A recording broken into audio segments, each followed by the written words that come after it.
I want to welcome Matthew Isert Bender, who's here with us today. Matthew is the Interim Executive Director at Interfaith Counselling Services in New Hamburg. Matthew has extensive clinical experience in addition to his experience in offering spiritual care to the community. It's good to have you with us as our resource, Good to be here. Matthew. It's already the second half of June.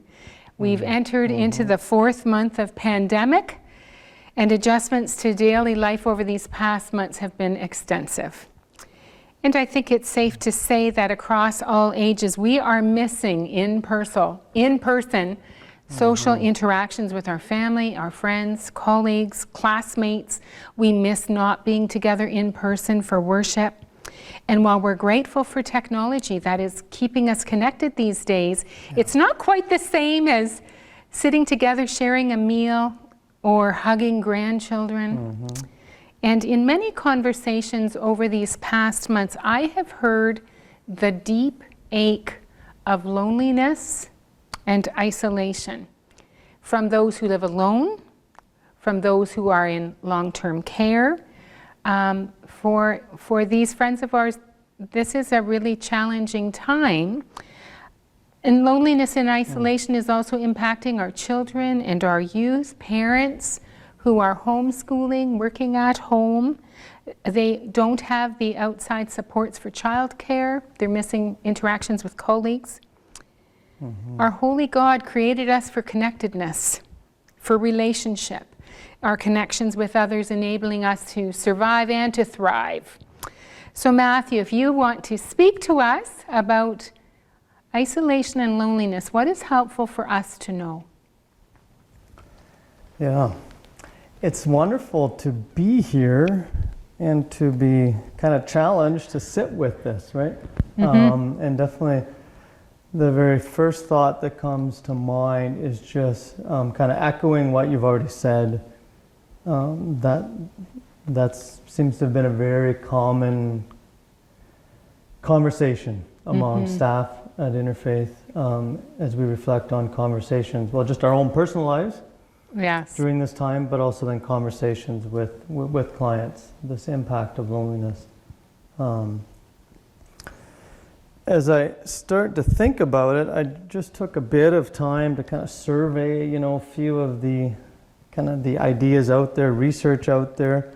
So I'll just give a few of those kind of snippets of kind of pulling a bit of data, and then we'll can have more conversation. Sure. The one just comes from the Angus Reid Institute, so a Canadian-wide study, and just naming that isolation, loneliness is a significant factor across our country.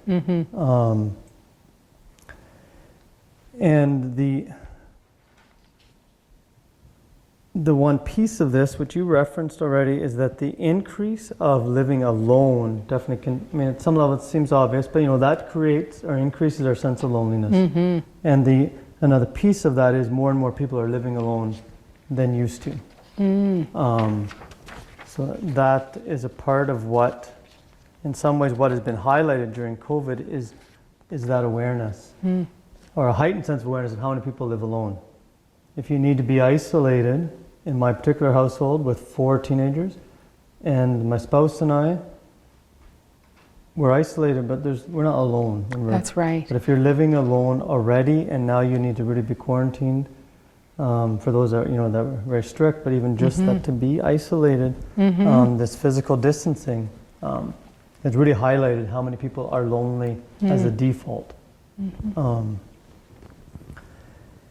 And you named seniors, in the Angus Reid, they named seniors, single, Indigenous, visible minority, LGBTQ2+, and or if you have a physical disability.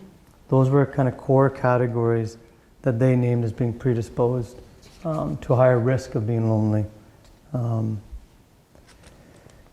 don't know if it's the cynic in me, but it's kind of the sense, loneliness is an issue when insurance companies are starting to be involved in research around loneliness. And so in the US context, some of the research is being by insurance companies who are involved in providing medical health insurance. Wow. So that speaks to some of these stats, that loneliness, living alone, poor social connections are as bad for your health as smoking 15 cigarettes a day. Loneliness is worse for you than obesity. Lonely people are more likely to suffer from dementia, heart disease, and depression. So I mean, very clear kind of physical health or mental health issues. Loneliness is likely to increase your risk of death by 29%. And I like premature death. I think 100% of us die, but that onset of early premature death. Yes. 29% is a high. That's significant. It's a high stat. Yeah, so it is significant, the topic and the concern. 1 in 5 Canadians identify themselves as lonely. And this is more than just a feeling, a fleeting feeling that we have at moments of, at a particular moment, but that pervasive feeling of being lonely. I think the one comment, just to give a little sense to this, of kind of 2 types of loneliness. One more kind of general would be the reactive loneliness, and that's much more to a particular moment in life. We retire. There can be a period of loneliness. There's a variety of the social connections. We have to adjust, make new connections. When there's a death of a partner, there's a period of loneliness there in that specific time of life transition. Yeah. The other is more of this, when loneliness becomes when it's a chronic loneliness. The reactive loneliness, that's very painful, but the chronic one kind of becomes almost torturous. And that's where the health impacts can really start to settle in for us. And then the other one, it's a hard one to start articulating, because we can be by ourselves and not feel lonely.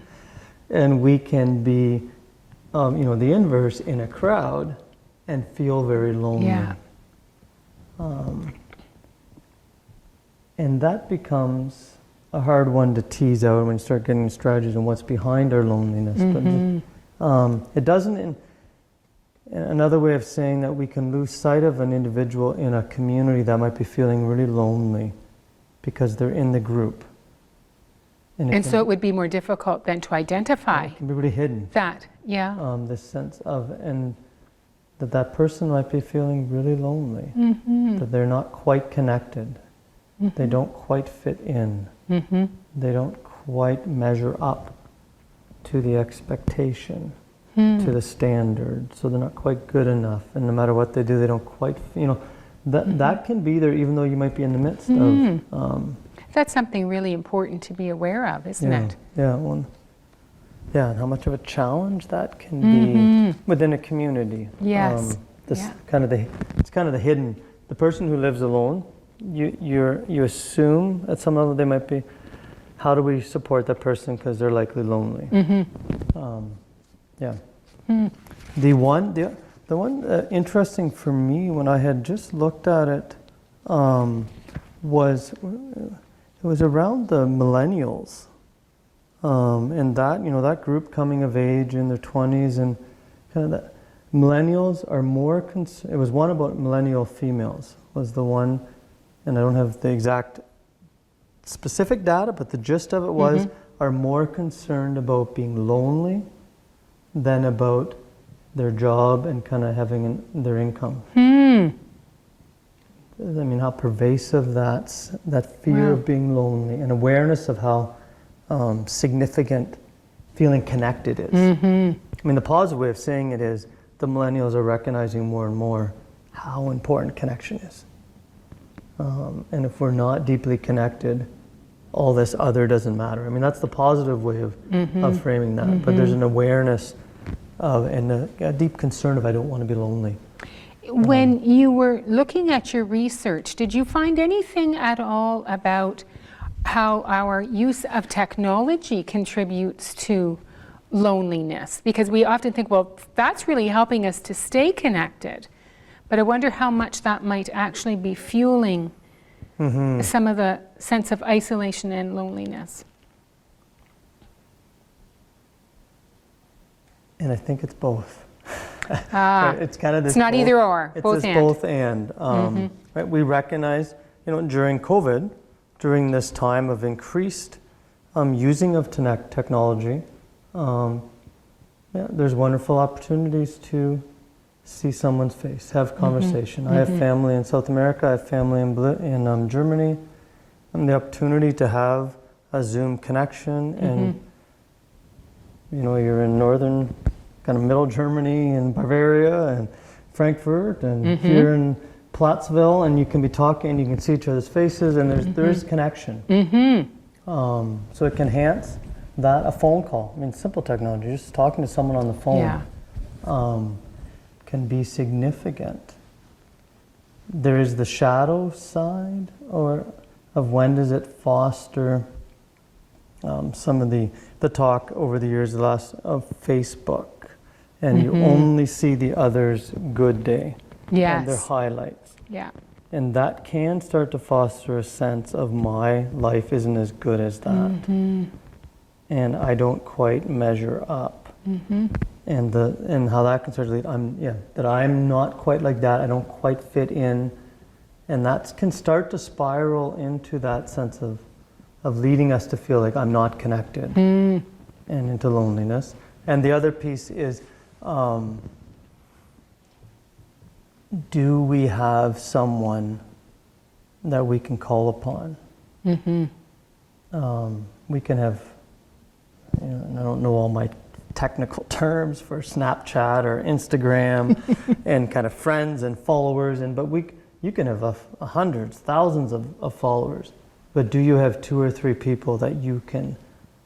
Brene Brown uses the term rumble. Yes. When she talks about vulnerability, and do you have 2 or 3 people that you can rumble with?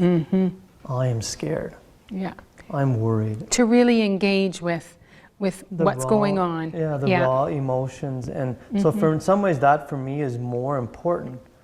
And if you have that, you can rumble with someone quite good through a phone or a Zoom connection. Yes. And really process some heavy emotions.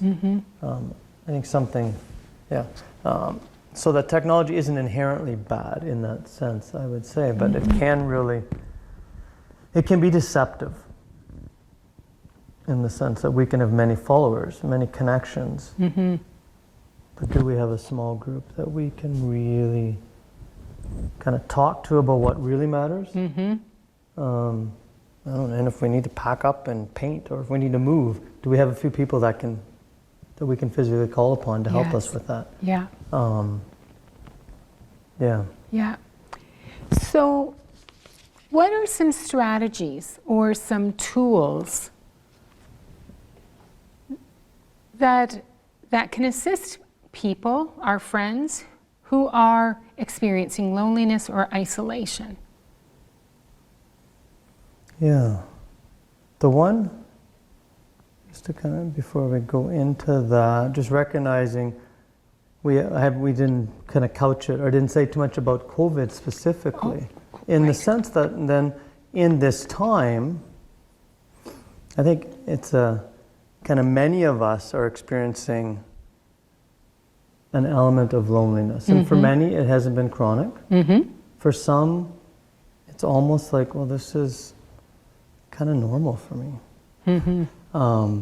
But for many, it really has brought an abrupt end to most of us. Because one of the best strategies is to continue to find ways that we volunteer. That brings some meaning. Be engaged in community. And, I coach some minor sports teams. And you're volunteering at church. You're doing worship. These shared experiences of some common worship, shared experience of an activity, a leisure activity, a hobby, a service activity. Those are some of the key strategies, right, that help us at a basic level. And many of those have been taken away. Yes.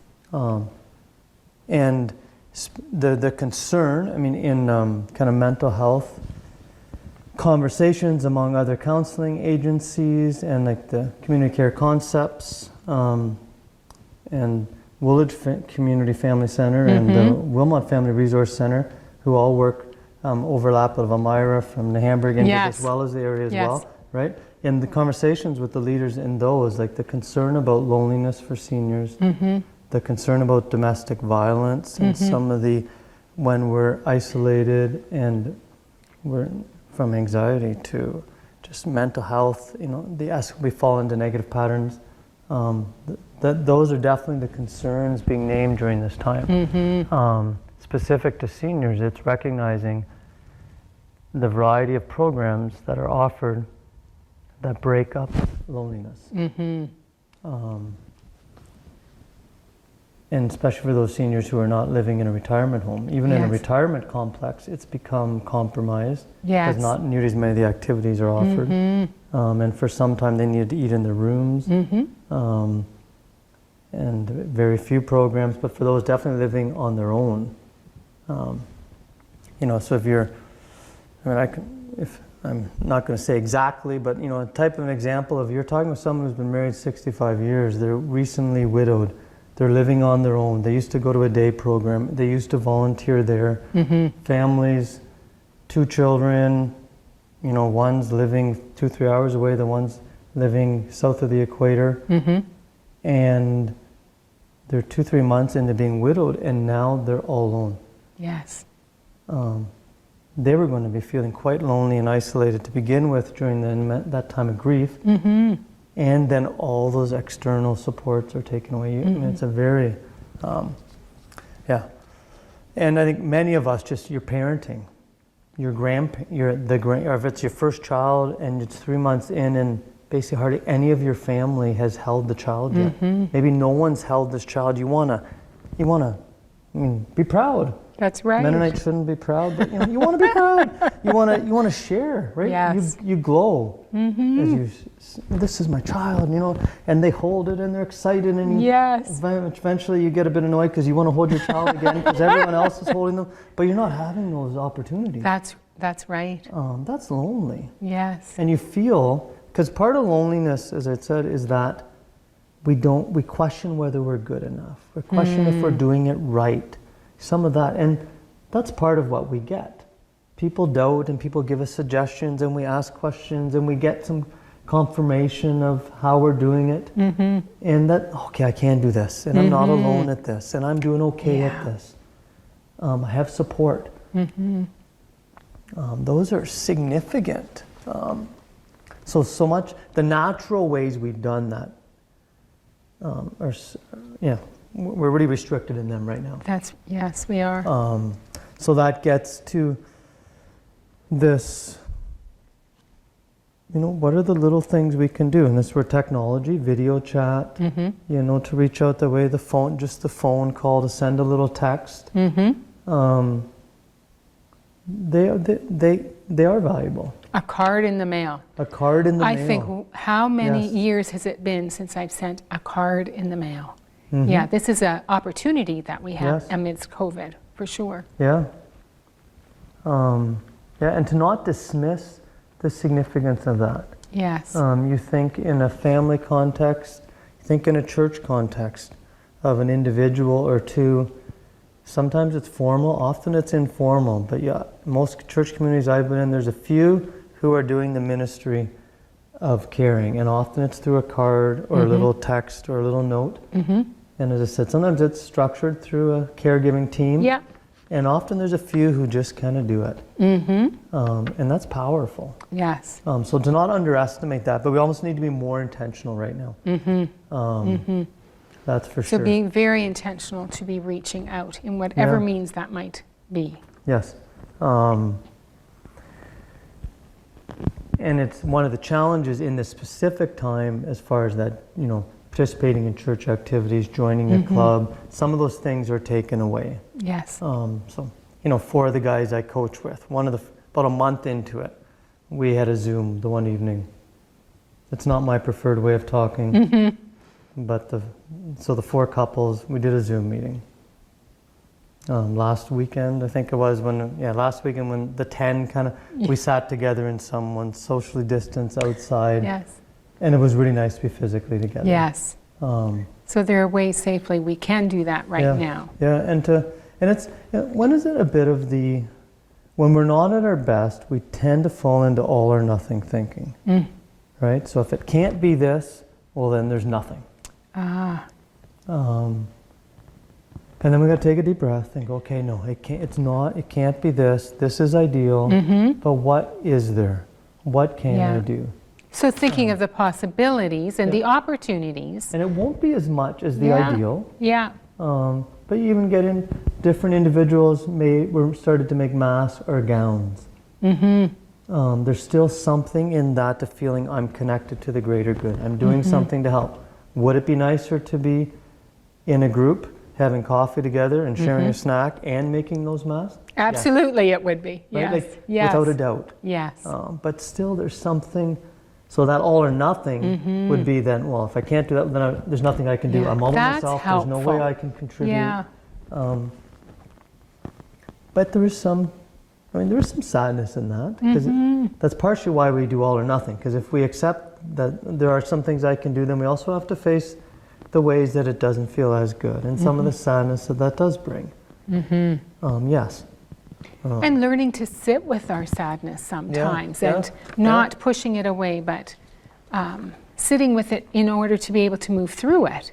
So important. Yeah, and then we can embrace, receive the connection and of what we can at least receive, even though it's not what it had been or what it will be again.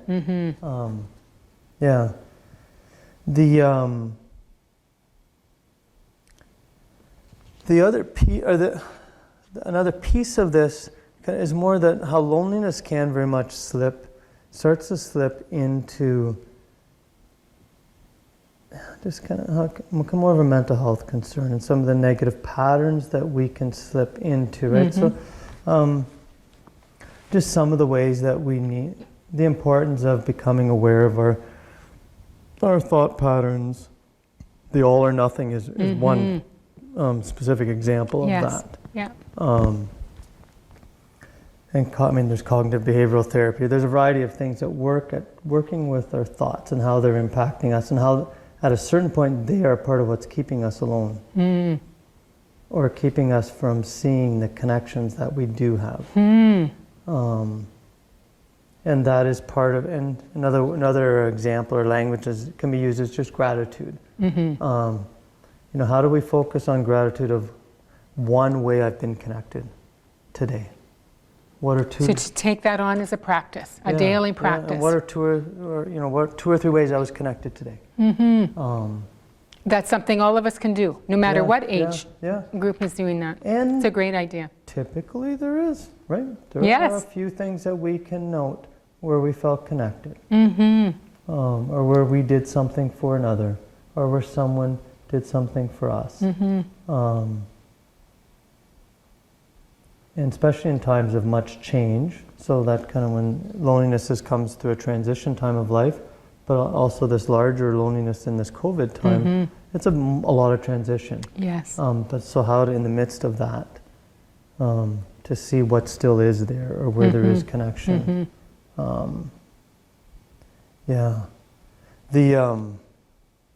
The other is just more of this general thought. One of the phrases that always comes to my mind when I start thinking in this area is Isaiah 43. First few verses, and the core of it is I'm precious. You're precious in my sight. I love you. And just that the core of that is just continuing to recognize I am worthy of connection. I am loved, I belong, and I have the ability to kind of receive and give connection, or receive and give love. I think there's something really powerful in that. And the reminder from God in that text, and I am with you. Yes. I am with you. Yes. Yes. Yeah. You're precious in my sight. And I love you. I am with you. Yeah. There's something powerful in that. The footprints in the sand poem, that classic poem, can also gets at that. In these lonely moments of life where we feel all alone, we look back and we wonder, why weren't you with me? And then God says, well, because I was carrying you. Yes. We actually weren't alone. Yes. we were cared for. Yeah. There's something powerful in, and that's more, so it's more mindset. And it's more, and which connects into the gratitude and almost a mindset of how we choose and how do we continue to call people, invite people into that and to trust in that. I think is part of the call of good community. I mean, in a church community to continue to do that, and just as a community as a whole to say that everyone's important, everyone matters. Yes. Everyone has something to contribute. I hear you say not underestimating the power of a text, a phone call, a Zoom call, not underestimating our gratitude and challenge our thinking sometimes. Those are important tools for us in the midst of this time. And then that, and kind of that intentionality then around that. Yes. Kind of what are one or two things that I can intentionally do right now? And that might be from both ways, right? That I can do to reach out, to make connection to others, and that I can do to kind of recognize the connections I do have or how I'm not alone. Yeah, very helpful. Yeah, and it's one of the ironies of it, right? That when we feel alone, we tend to then not see the connections and we tend to start doubting our own worthiness, so we don't reach out to others. And if we're not reaching out, we're going to feel more alone. Yes, and how it's quite a spiral. Yeah. But it can also go, intentional practice, we reach out a little bit and that leads to more, and then we start to recognize the ways we are connected in that. Any closing thoughts that you have for us? You've offered us much to chew on. Yeah.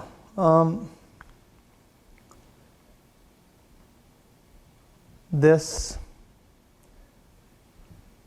thought that went through my mind a few minutes ago, so I think it fits. It just kind of, my own journaling practice of the last year and a half or so. Through my own transition time, I hadn't thought of loneliness, but probably part of that my own loneliness of who am I now in a new role. I journal each day, and one of the things I journal is today is a good day. This is the day the Lord has made, and then I have the opportunity to connect to God, self, and others today. And just that statement. So how do we, just the belief that we have that, and that we have the ability, and then just kind of that mindset. So how do I have the opportunity to connect to God, self, and others today. I have the opportunity to love my neighbor. Yes. And myself and God today. That's right. And then the intentionality. What's one little thing that we can do each day to start doing that? And if we trust that, we'll bless others with our presence and our gift of our friendship, and we'll trust that we will be blessed. Yes, we will be blessed as well. By others as well. And I appreciate the way you said it. We long for connection. I think we're wired for that. Yeah, and we thrive in that. It's part of our own survival, indeed. Thank you so much for all that you've offered as we dug into loneliness and isolation, but also some of these very practical ways that we can live into to come out of that, but also to care for one another in the midst of that. It is a unique season amidst COVID to live into these things. Yeah. No, thank you for the opportunity. I think we're modeling it in the sense of simply to be honest about what we're feeling and to engage in conversation. Yes, and to feel the connection. Indeed. So thank you. We're not alone in this. We are not alone. We are not alone. No, so wonderful. thank you. Matthew, very much.